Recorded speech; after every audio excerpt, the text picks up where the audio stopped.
De Mateo capítulo 5, continuamos con el estudio del Sermón del Monte. Mateo capítulo 5, y vamos a leer los versículos del 21 al 26. Cuando usted lo tenga, entonces dice amén. Amén.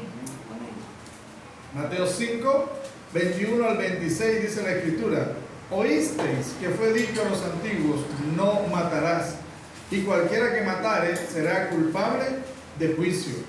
Pero yo os digo que cualquiera que se enoje contra su hermano será culpable de juicio, y cualquiera que diga necio a su hermano será culpable ante el concilio, y cualquiera que le diga fatuo quedará expuesto al infierno de fuego. Por tanto, si traes tu ofrenda al altar y allí te acuerdas de que tu hermano tiene algo contra ti, deja allí tu ofrenda delante del altar y anda y reconcíliate primero con tu hermano, y entonces ven y presenta tu ofrenda. Ponte de acuerdo con tu adversario pronto, entre tanto que estás con él en el camino, no sea que el adversario te entregue al juez y el juez al alguacil y seas echado en la cárcel. De cierto te digo que no saldrás de allí hasta que pagues el último cuadrante. Amén. Padre bueno, te damos gracias en esta mañana, Dios, por congregarnos en este lugar, porque tú eres la única razón por la que nos reunimos aquí cada semana, cada domingo, porque queremos expresar, Señor, nuestro amor en alabanza, en adoración, y también, Señor, para escuchar tu consejo. Pedimos que tu Espíritu Santo, que inspiró esta palabra que ha sido leída, sea el que en esta mañana ministre nuestras vidas a través de ella. En Cristo Jesús. Amén. Bien, la semana anterior estuvimos hablando un poquito acerca de Jesús y la ley, ¿cierto? La manera en que los religiosos de la época veían la ley, ¿cierto? Y la interpretación que Jesús da acerca de esa misma. Ahora, a partir de este momento, ¿qué hace Jesús? Empieza una serie de enseñanzas relacionadas con lo que la ley dice. Yo les decía la semana pasada, vamos a ver al Señor confrontando, y para la perspectiva de ellos siendo bastante atrevido, utilizando la frase aquella: oísteis que os fue dicho, lo que ellos estaban acostumbrados a escuchar, lo que ellos estaban acostumbrados a oír, y luego él dice, pero yo os digo. Eso debió ser muy fuerte para ellos, debió ser muy duro para ellos escuchar que la enseñanza que ellos habían atesorado durante muchos años estaba incompleta o no era correcta. Debió ser muy duro para los escribas, para los fariseos, para los maestros de la ley. Esa palabra del Señor debió ser muy fuerte, porque él empezaba a comparar y a decir, esto les dijeron, pero yo les digo esto. Esto es lo que yo les quiero enseñar. Decíamos también la semana pasada que Jesús no vino a abrogar la ley en sus propias palabras, sino que vino a darle el sentido. Es por eso que él usa este tipo de frases. Oíste que os fue dicho, no, pero el verdadero sentido de la ley en este aspecto es este y este. Así que durante algunas semanas vamos a estar viendo algunos aspectos que son de la ley, pero desde la perspectiva de Jesús. Cómo él confronta la perspectiva religiosa y le entrega a su auditorio, a aquellos que le están escuchando, la verdadera perspectiva. Él es el dador de la ley. Él es el dador de las Escrituras. ¿Quién podría interpretarla mejor que él? ¿Ok? Bien, hay un mandamiento aquí que se habla, del que se habla fuerte y que todavía hace parte, obviamente, de nuestros valores y de nuestros principios. La interpretación del mandamiento no matarás, el sexto mandamiento, no matarás. Ahí el Señor inicia en el versículo 21 diciendo, oísteis que fue dicho a los antiguos, no matarás, y cualquiera que matare será culpable de juicio. Eso se enseñaba en ese entonces. Ahora, ¿es malo el mandamiento? ¿Es equivocado? No matarás. El Señor dijo, no matarás. Pero ¿sabe? Aquí hay un detalle. ¿Qué pasa si usted mata en defensa propia? ¿Qué pasa si usted mata siendo defensor de su país en una guerra? ¿Cierto? ¿Qué sucede si nosotros matamos como cuando usted dice, bueno, ¿es mi vida o la de la otra persona? ¿Qué pasa cuando eso viene? Esa frase, no matarás, tendría una mejor traducción cuando dice, no cometerás asesinato. Y hay una gran diferencia entre estas dos cosas, entre matar y asesinar. Hay una gran diferencia, ¿cierto? Matar es quitarle la vida a una persona. En cualquier circunstancia que usted le quite la vida a una persona, eso es matar. Pero asesinar es otra cosa. Asesinar es hacerlo con premeditación, preparar el momento. No es en defensa propia, no es porque si usted no mataba lo iban a matar a usted, ¿cierto? No, es porque usted preparó, usted pensó, usted maquinó. Dios le guarde, esto es un ejemplo, ¿verdad? Vio el escenario, preparó todo para quitarle la vida a otra persona. A eso se refiere el mandamiento, ¿ok? Aquí los escribas y los fariseos estaban procurando restringir la aplicación de este sexto mandamiento. ¿A qué? A los actos de matar, cualquiera que fuera la razón. Matar, ¿cierto? Ahora, si se abstenían de ellos, consideraban que habían guardado el mandamiento. Ellos siempre buscaban protegerse. Ellos enseñaban de tal manera que esta ley o esta enseñanza los protegiera. ¿Ok? Bien, eso es lo que fue dicho. Pero hay un detalle, y es cuando el Señor empieza a confrontar a partir del versículo 22. El versículo 22 dice: pero yo os digo que cualquiera que se enoje contra su hermano será culpable del juicio. Y cualquiera que diga necio a su hermano será culpable ante el concilio. Y cualquiera que le diga fatuo quedará expuesto al infierno de fuego. Jesús no estaba de acuerdo en todo con ellos. Jesús realmente lo que hizo fue ampliar el concepto de no matarás para darle el verdadero sentido. Él utiliza 3 palabras para describir comportamientos que él consideraba en su interpretación que eran tan peligrosos como el asesinato, como quitarle la vida a una persona. Lo que vamos a aprender esta mañana es que Jesús, y lo vamos a ver a través de todas sus enseñanzas, del contenido de la ley, es que Jesús va a la raíz del mal. Jesús no va a la consecuencia, sino a la raíz, a lo que puede prevenir lo que puede suceder. La primera palabra es ira, enojo. Cualquiera que se enoje, ¿cierto? Cualquiera que se enoje contra su hermano será culpable de juicio. Esa palabra ira es la palabra orgizo en el griego, y no me voy a detener en esas definiciones griegas, pero para poder distinguirla de otras que podemos encontrar en el Nuevo Testamento. Esta palabra describe un enojo que manifiesta lo más intenso de todas las pasiones humanas. ¿Ya? Es diferente a otras palabras que puede ser esa ira que a usted le da pasajera. Eliminaron al Junior, lo eliminaron. Es un meme que siempre sale, y usted como hincha del Junior, para el día siguiente ya, eso pasó, bueno, que se lo eliminaron, ay, como todos los años, ¿cierto? Lo eliminaron, y punto. Eso pasa, pero esta clase de ira no. Esta es la ira que se guarda en el corazón, esa ira que no se deja morir. Esa ira es la que va acumulando resentimiento, la que va acumulando odio, la que va acumulando pensamientos negativos en contra de una persona. Esa es la raíz. Y allá quiere llegar Jesús.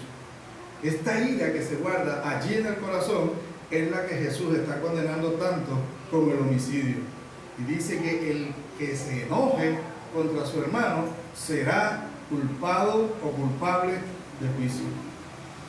No está hablando, Jesús no hace claridad, no indica si es un juicio humano o es un juicio de Dios o los dos. Ahora bien, cuando escuchamos nosotros culpado de juicio, es la misma pena asociada con el asesinato, la misma pena que se asocia con asesinato que hablamos en el versículo 21, que incluye a ambos, el juicio del hombre y el juicio de Dios. Es el que se enoja. Mire, hasta hace poquito, ahora en los años 2000, en la primera década de este siglo XXI, hasta allí hubo una ley que fue cambiada, hace poco. Una ley que hablaba de cuando una persona quitaba la vida a otra en medio de intensa ira y dolor.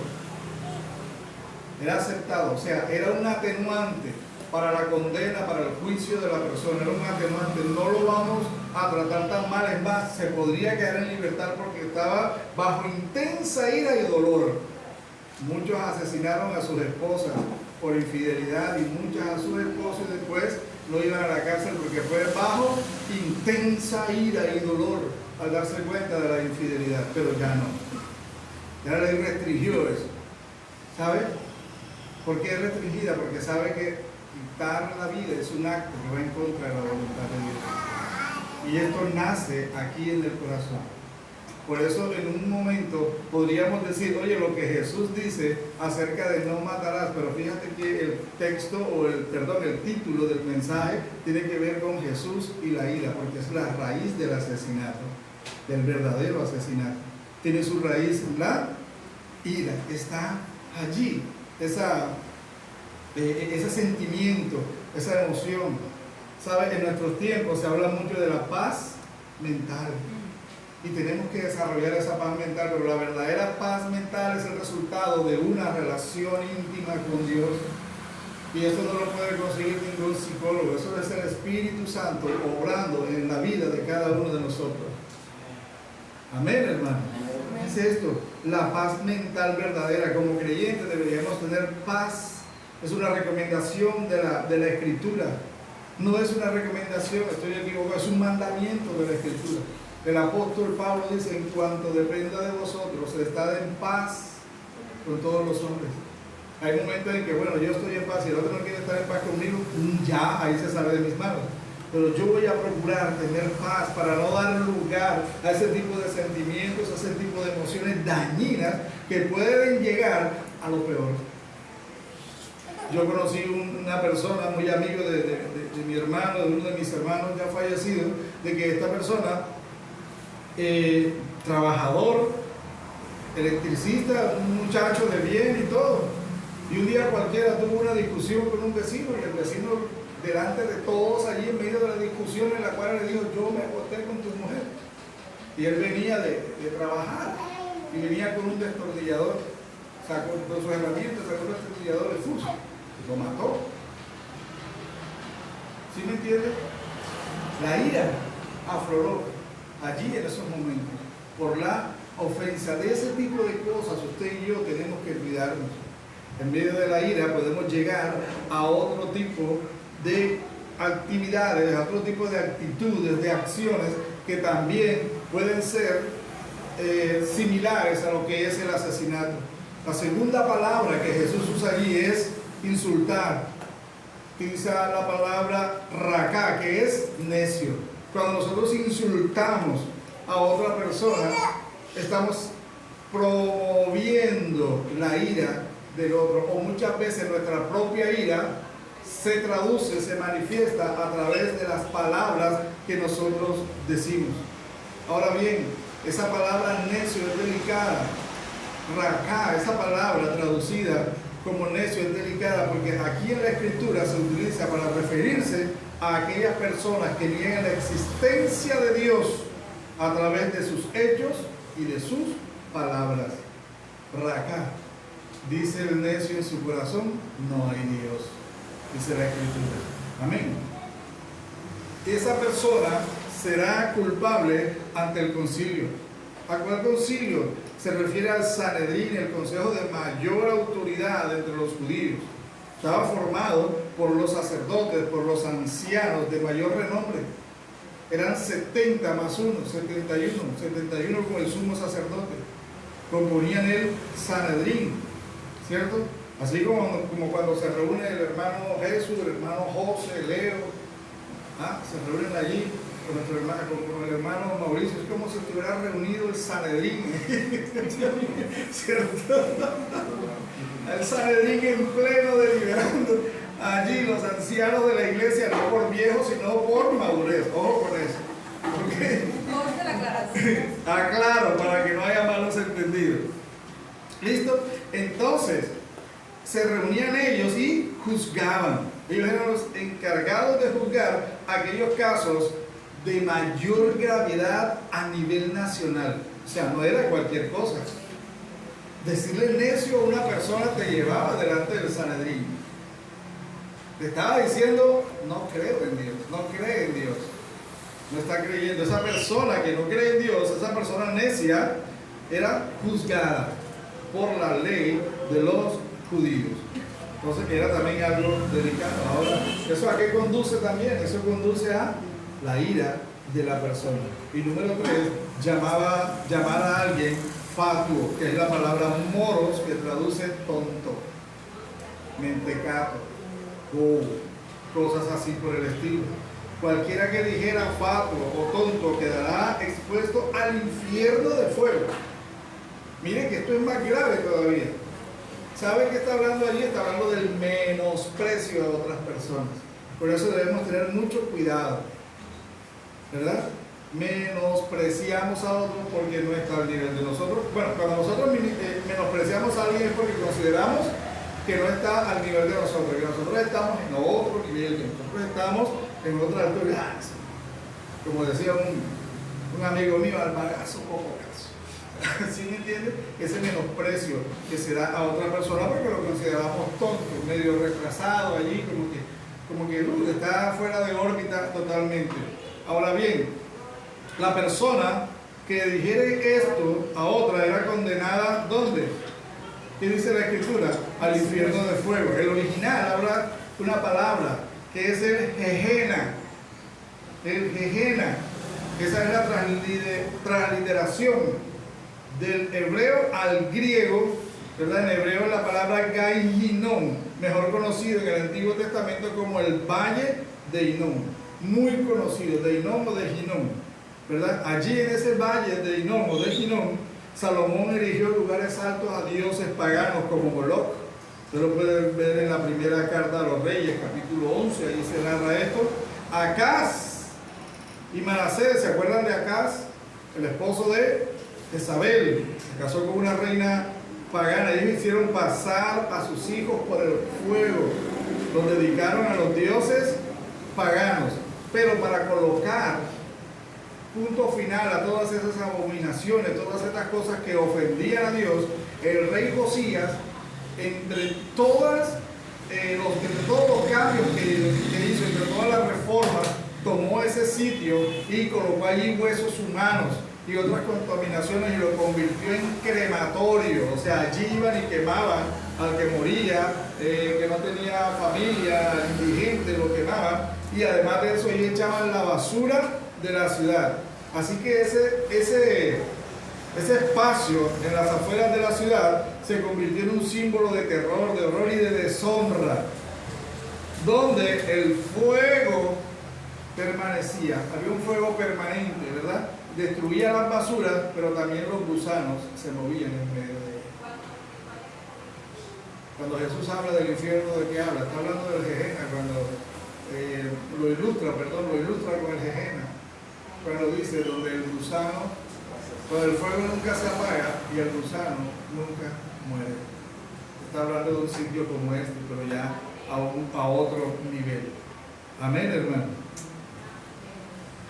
Jesús está diciendo que aquella persona que por su ira calumnia, denigra, ofende, maltrata de palabra, deshonra, daña la reputación de otra persona, es digno de un castigo eterno en las llamas del infierno mismo. Está diciendo eso. Cuando denigramos de otra persona, nos estamos exponiendo a esto también. ¿Saben?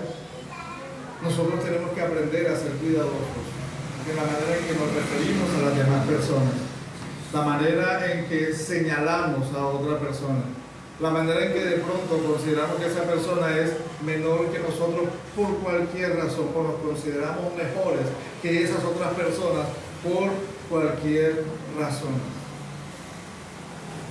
Es el producto de una ira interna que hay allí en el corazón.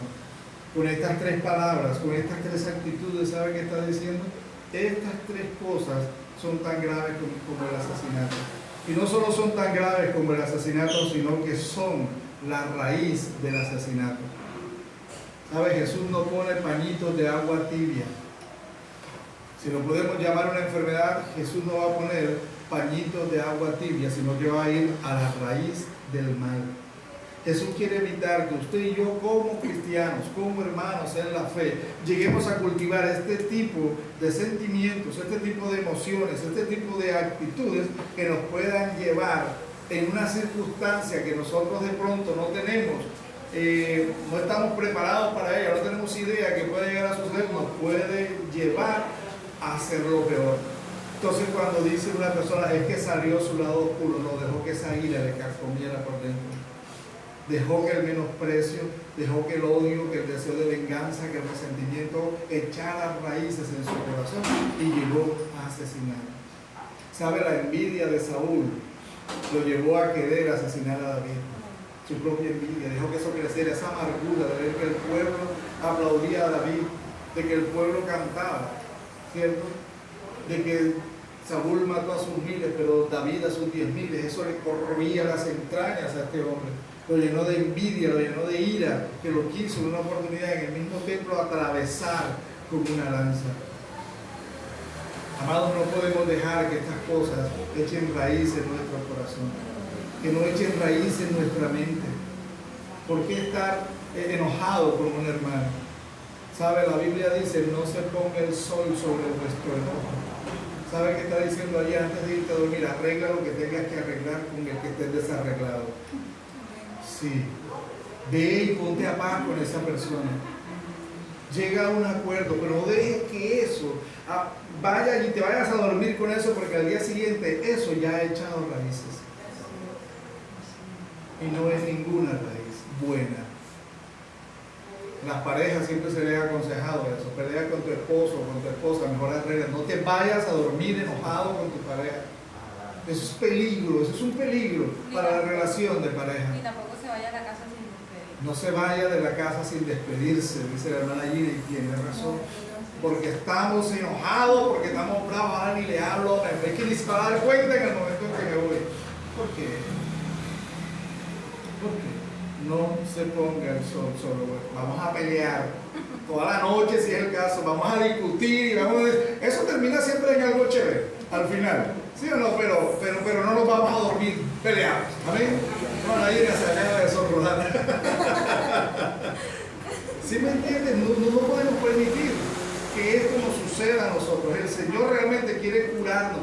Podríamos decirlo en los términos actuales. El Señor quiere vacunarnos al hablar. Por eso Él le da la interpretación correcta al mandamiento, no solo el hecho del asesinato, es lo que conduce al asesinato, es lo que dejamos que crezca y crezca y crezca en nuestro corazón y nos puede llevar allá. ¿Cuánta gente no conocemos nosotros? Buenas personas que en un momento de ira explotaron y le quitaron la vida a otro, y muchas veces a un ser querido. Pero eso no fue ese día, ya había algo que se estaba acumulando en el corazón, y es lo que nosotros no podemos permitir. Jesús les está dando una enseñanza a los religiosos, y es que la verdadera justicia no se limita a meros actos físicos, sino también a las actitudes internas de la mente y el corazón.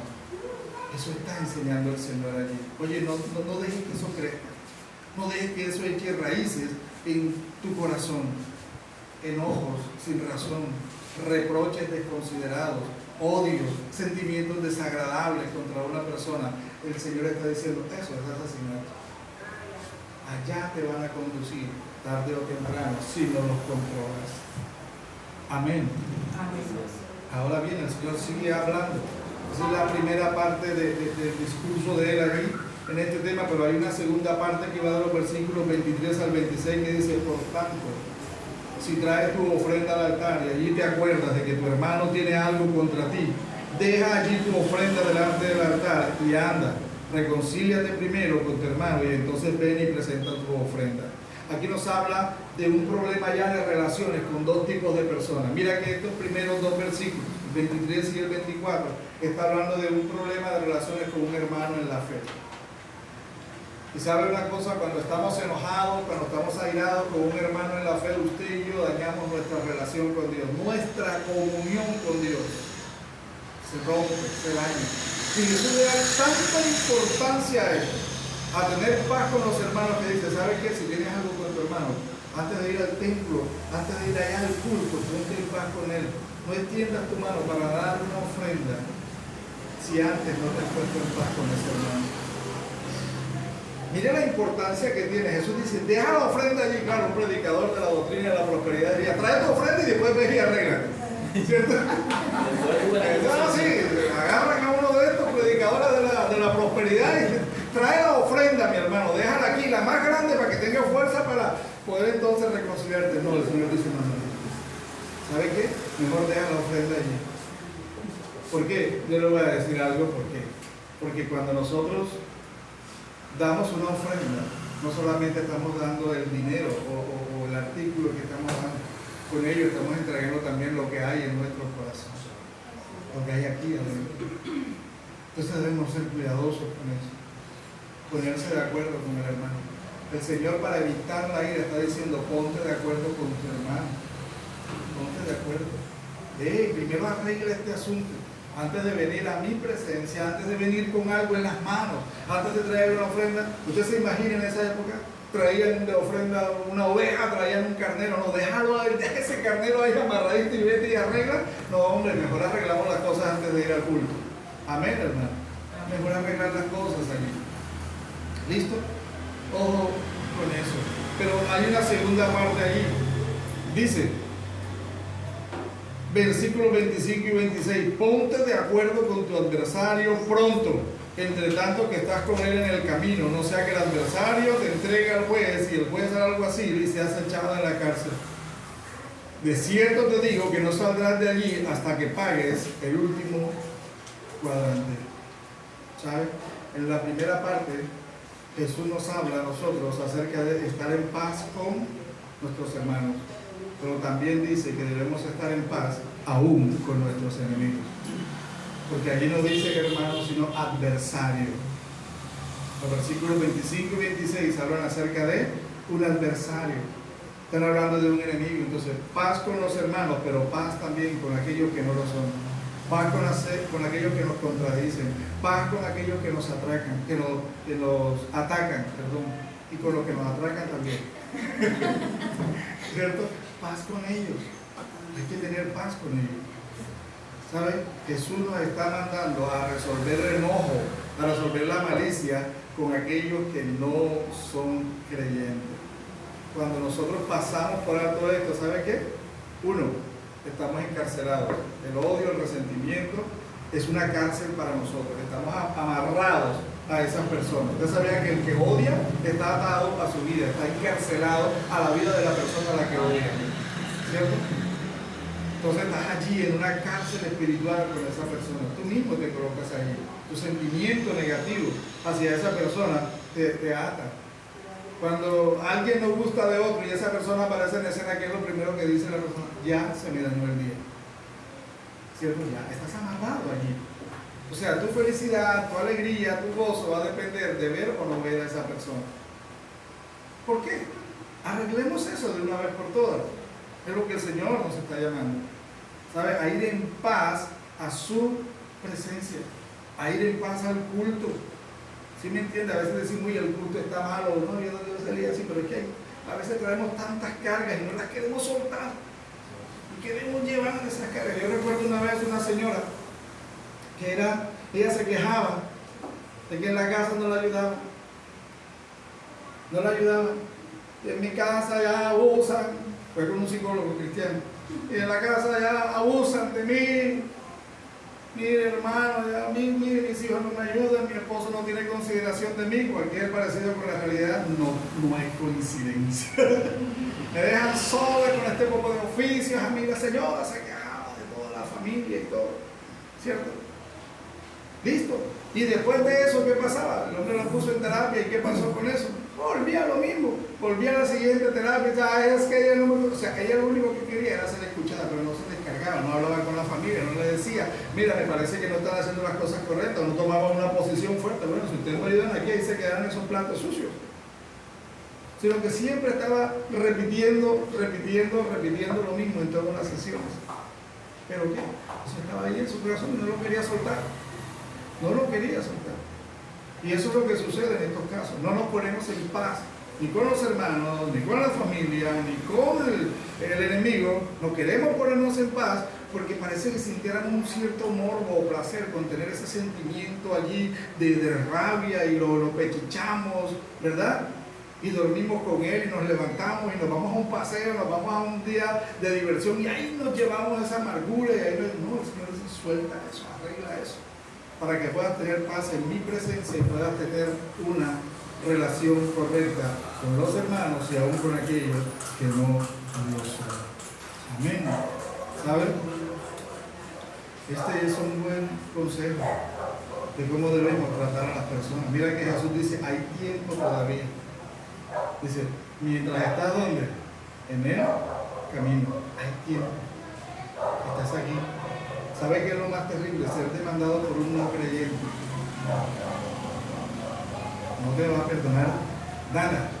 No te va a perdonar media.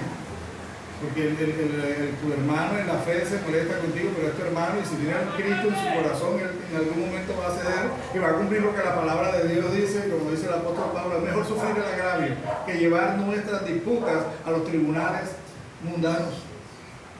Mejor sufrir el agravio, pasa por alto eso. ¿Cierto? Si el hermano no ve, listo, lo paso por alto. Okay, como hay un meme por ahí que dice, fingimos demencia y seguimos para adelante. Dejar eso allí, pero no tomarlo y dejar que crezca dentro de nuestro corazón. Pero cuando esto sucede con un no creyente es diferente, porque él no conoce la ley de Dios y va a querer aplicarte la ley humana. Amén. No matarás. Es un llamamiento del Señor a revisar nuestras emociones y nuestros sentimientos. Es un llamado del Señor a revisar nuestra salud mental. ¿Qué clase de pensamientos y de sentimientos estoy acunando? Estoy teniendo en mi corazón. ¿Qué clase de pensamientos estoy dejando que se desarrollen? Que vayan adelante. ¿Sabe? Yo le voy a abrir mi corazón con una historia. Le digo que esto es real. Yo hace muchos años fui estafado por un socio en un negocio. Fui estafado, no le voy a dar detalles. Quise tener mi propio negocio, pero busqué un experto en el producto que vendíamos, ¿verdad? Porque yo no sabía nada, yo sabía de venta, pero no sabía de ese producto, no. Y él me decía, no, con esto vamos a hacer esto. Y listo, y nos embarcamos en ese cuento, buscamos un local, un lugar, y compramos de ese producto y empezamos a vender. Un día cualquiera me doy cuenta de que el hombre estaba a nombre de la sociedad legalmente establecida, en la Cámara de Comercio y todo. El hombre estaba sacando mercancía de los proveedores, la vendía por fuera sin que llegaran a nuestra empresa y la plata para su bolsillo. Estoy hablando de los años 90, estoy hablando de un poquitico de tiempo, hay unos 30 años atrás, estoy hablando de eso. ¿Sabe? Cuando yo me doy cuenta de eso, hablé con él, no era el tiempo en que había celulares ni nada de eso. Hablé con él vivía fuera de la ciudad, yo me fui hasta allá. ¿Y sabe qué? Yo recuerdo que ese día dije, es un domingo en la mañana, no era yo creyente. Yo dije, esto lo voy a arreglar hoy. Este tipo me devuelve esa plata, paga esa deuda con el proveedor, porque yo aparecía como representante legal de la empresa. ¿Ya? Y me eran 3 pesos. Yo dije, hoy es el día que yo voy a arreglar esto. Yo dije, como yo llegue a la casa de ese tipo y no me arregle esta situación, yo lo mato. Y yo tenía un bolso, y en ese bolso agarré un cuchillo de cocina, lo metí en ese bolso. Y dije, yo lo mato, porque a mí no me va a engañar, ni yo voy a ir a la cárcel por culpa de este bandido. Si me voy a ir para allá, va a ser con gusto. Mira el pensamiento de una persona que no tiene a Cristo en su corazón. La ira acumulada. Había desviado mi mente, ya pensaba en qué, estaba pensando en un asesinato. Dios no permitió que fuera así. La esposa intercedió, terminó dándonos almuerzo, como el almuerzo de la paz. Él prometió cancelar la deuda y todo. Pero ahí estaba el alma en el bolso que yo llevaba. Un corazón sin Cristo se puede dejar llevar de la ira, pero un corazón con Cristo también. Y debemos cuidarnos mucho de eso. Debemos cuidarnos de que esos sentimientos vayan creciendo. Póngase de pie en esta mañana. ¿Saben? En este texto, en Mateo 5, 21 al 26, cuando Jesús habla sobre el mandamiento de no matarás, Él va más allá de la interpretación de los fariseos, de los maestros de la ley de la época. Él nos está enseñando a nosotros, y les quiso enseñar a ellos, que no basta solo con evitar el pecado en nuestras acciones externas, sino que también debemos cuidar ¿qué? El corazón, sobre toda cosa guardada. Guarda tu corazón, porque de él emana la vida. La verdadera justicia, la verdadera paz comienzan en el ser interior, acá dentro, en el corazón. Allí empieza la verdadera justicia y la paz. Es por eso que es importante y es necesario resolver nuestras diferencias, sean con creyentes o con no creyentes. Este texto también nos invita a reflexionar sobre la importancia de la reconciliación y la sinceridad en nuestras relaciones, porque muchas veces no somos sinceros en la manera que nos relacionamos. Sonreímos, pero tenemos un cuchillo aquí en la espalda, esperando la primera oportunidad para desquitarnos a nuestra manera. Pero recuerda que el Señor dijo: mía es la venganza, yo pagaré, dice el Señor. No es de nosotros tomar venganza. Una pregunta, de acuerdo a lo que iniciamos el miércoles, ¿qué tanto nos puede proteger Dios de esas acciones con su imagen? Recuerda que nosotros tenemos un libre albedrío para tomar decisiones. Usted toma decisiones, por eso hay que cuidar, seguir el consejo de Dios, la palabra de Dios, para evitar tomar decisiones equivocadas. Hoy hemos aprendido esto. Hoy hemos aprendido que no debemos darle largo, no debemos darle lugar a ese tipo de sentimientos y emociones, porque las consecuencias pueden ser terribles para nuestra vida y para la vida de otras personas. Amén. Entonces hay que reflexionar sobre esto, acerca de, es importante reconciliarnos, pero también es importante analizar de la manera en que nos estamos relacionando con las demás personas. Padre bueno, te damos gracias en esta mañana. Tu misericordia y tu bondad ha sido suficiente para nosotros, oh Dios. Gracias, Señor, por darnos tu palabra, por prevenir que tus hijos, que tu iglesia pueda romper, Señor, pueda violar este mandato tuyo de no matar. Hoy sabemos por tu palabra, Señor, que no matar no es solo quitar la vida a una persona. No matar es ofender también. No matar es dañar la reputación de una persona. No matar es menospreciar a otra persona. Porque son esas las raíces que pueden crecer en nuestro corazón y llevarnos a asesinar. Padre, permite que tu Espíritu Santo nos ayude a refrenar nuestras iras, nuestros enojos, Señor. Te lo pedimos en el nombre de Jesús. Amén y amén. Damos la gloria a Dios. Gloria al Señor. En esta mañana vamos a estar sentaditos allí, vamos a estar sentados.